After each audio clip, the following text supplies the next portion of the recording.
Pinupuri ka namin, O Diyos, Ama, Anak, at Espiritu Santo.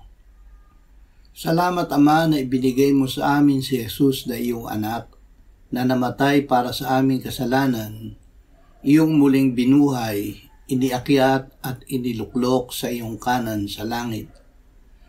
Salamat na ibinigay mo sa amin ang iyong banal na Espiritu, at sa pamamagitan niya ay ibinuhos mo ang iyong pag-ibig sa aming puso. Salamat, Ama, na kami ay hindi magkukulang dahil ibibigay mo sa amin ang bawat kailangan namin ayon sa iyong kayamanan sa kaluwalhatian kay Kristo Jesus. Sumaiyo ang kaluwalhatian magpakailanman. Amen.